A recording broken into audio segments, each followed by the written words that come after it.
Hello and welcome to the Met Office 10-day trend. June and July were both drier and warmer than average, but will August make it the third month in a row?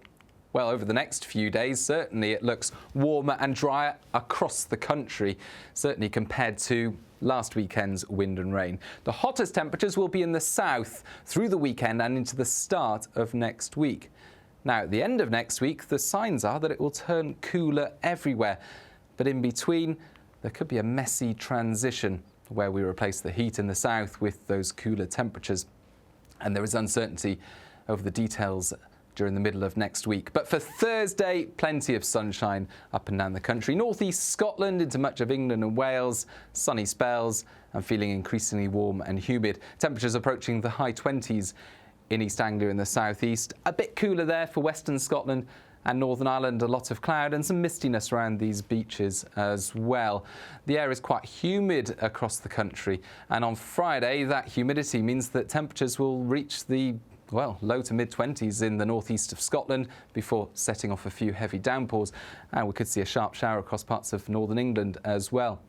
Some cloud around, but in the sunny spells further south, 30 degrees. Now that's nowhere near the heat of Spain and Portugal, where it could be record-breaking over the next few days and into the weekend. The Spanish and the Portuguese temperature records are 47 degrees. The European all-time temperature record is 48 degrees, and we are looking likely to approach those numbers during Friday into the weekend.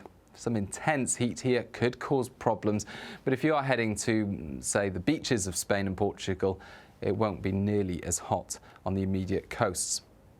For the UK's weather, we're unlikely to tap into that intense heat, but we are still likely to see the temperatures continue to warm up into the weekend under this large area of high pressure.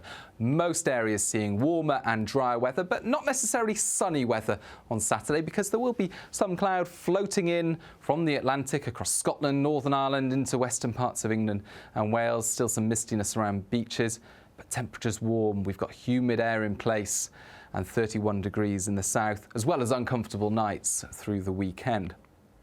By Sunday, little change. Lots of sunshine across much of England and Wales, 30 degrees in a few spots.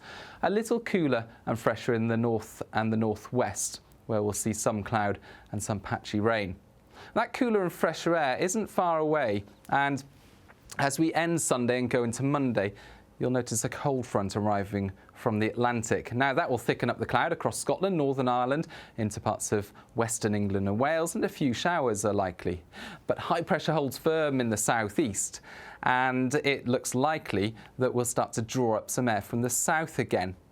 Now, we're unlikely again to see the intense heat to the far south, but there is some uncertainty by the time we get to Tuesday and Wednesday.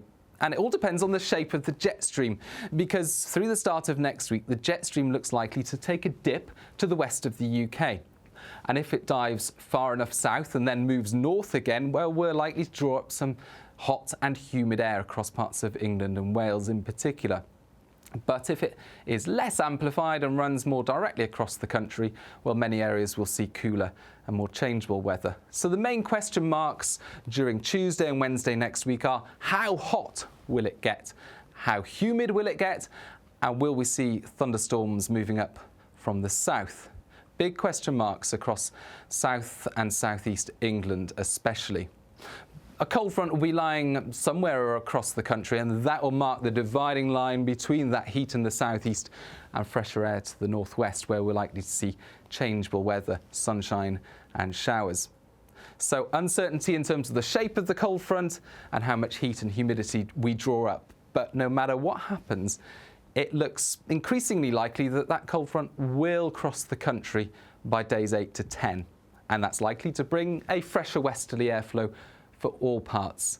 Low pressure and high pressure not particularly close to the country, and that means that we're unlikely to see the unbroken sunshine that we've seen at times through the summer so far, but we're also less likely to see particularly unsettled weather.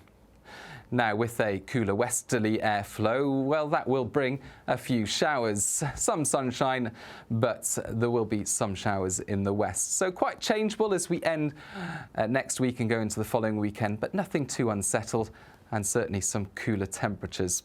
We're just a little bit uncertain with the changeover with Tuesday and Wednesday causing some question marks. There are more details, as ever, on the Met Office website and through our app, as well as via our social media channels. Bye-bye.